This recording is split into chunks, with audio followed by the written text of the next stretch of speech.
Dr. David Dow, the man who was violently dragged from his United Airlines flight earlier this week, is getting ready to sue the airline and the city of Chicago. His attorney, however, says this is about more than just one man's story. I don't believe it's limited to the airline industry. I think corporate America needs to understand that we all want to be treated in the same manner, with the same respect and the same dignity that they would treat their own family members. Joining me now for his thoughts on this and the rest of the news of the day is Mike Papantonio, host of America's Lawyer right here on RT, host of Ring of Fire Radio, and author of the new legal thriller Law and Disorder. Pap, welcome back. Tom, good to be here. Great to have you with us. First, Mike, you've been fighting corporate America for years as a trial lawyer. You ever seen anything like this case? Oh, it's far worse. Right now, the corporate America has a mentality that it's okay to kill people as long as you make enough profit to pay it off. That really is, it's kind of a ghoulish concept. The cases I handle are pharmaceuticals that the company know are defective. They say, well, if we kill 1,000 people, we're still going to make $2 billion on it, so we'll go ahead and take the risk. I see it with corporate polluters, case I just finished, where they absolutely destroyed an entire ecosystem in the Ohio River Valley and poisoned people with a cancer-causing poison. So yeah, this is child's play compared to what we typically see corporate America doing nowadays. Why do you think it is that, I mean, is it just that flying is such a relatively common experience, and there was viral video on this, that people are freaking out about, you know, this one guy getting beat up, but they're not freaking out about what you're talking about? I mean, thousands, hundreds of thousands of people across the United States every day being poisoned. I mean, you know, we've got, what, 70,000 people a year just die in the workplace in America? Yeah, this is so visceral. If they could see the pictures of people that we see dying in their last days in a hospital because they've taken a pharmaceutical where the pharmaceutical company knew that it was going to shut down their liver or shut down their kidneys, if they could see those people in the last few days of their lives, or if they could see the people that up in the Ohio River Valley, the case I just finished, you know, thousands of people affected by C8, which causes kidney cancer, a whole host of cancers, testicular cancer. If they could see what those people go through because corporate America makes the decision, government is going to let us do it. We don't have to worry about government, so we're going to go ahead and do it. And you know what? If we do it, we have enough money to pay for all these bothersome people who died. We can pay them off, and we can still make a multi-billion-dollar profit. I am not exaggerating that term one bit, Tom. I know it sounds harsh. I've been doing this for 30 years, going toe-to-toe with corporate America. It just keeps getting worse.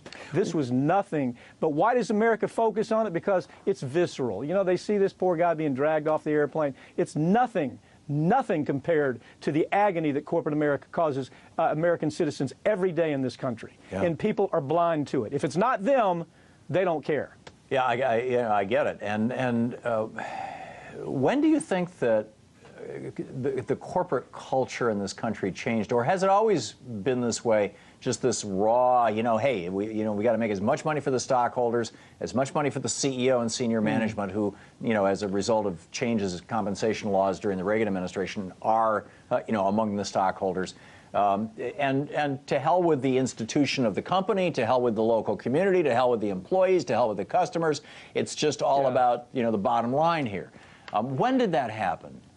They're graduating. The best way I gave a speech on it. It sounds like a strong statement, but they're graduating more sociopaths from MBA schools nowadays, and those sociopaths go to work as CEOs. Now, add to that a CEO typically is moving through a company quickly. It's about a 3-year program.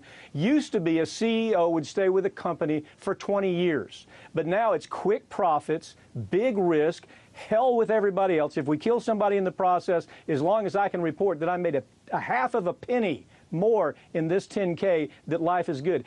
I would really love to see a study where they do an MMPI, personal profile, on some of these kids that are coming through MBA schools right now. It would be terrifying, I promise you. I sit across the table from them all the time, take their depositions, and sometimes it sends chills down my back when I hear some of the responses that I hear from these young people that are now CEOs of corporations that have come through MBA schools. Terrifying. These are like corporate Hannibal Lecters. Is that something is this? I mean, well, how did that happen? How did we end up with so many sociopaths? Having the money to get into these kind of schools, passing through these kind of schools. Have we changed the way that we teach? I know, there have been efforts by certain billionaire groups to put libertarian theology into business class, for example, which is a sociopathic theology. I would submit. Totally. Totally. Tom, you have the Koch brothers buying up the business schools at Duke University and Florida State University and places like that all over the country, where the Koch brothers, these very scary inheritance baby old guys that are ready to die anytime, that want to do as much destruction of this country as they possibly can. It is those scary little creepy characters that now have control over some of the most important business schools in the country. They make decisions on what kind of professor you hire. They make decisions on what the MBA program is supposed to look like. And I got to tell you something. When I see, I used to be harsh. My depositions of most of these CEOs are very harsh. I mean, it's scratch and burn. My scorched earth is my approach to a deposition.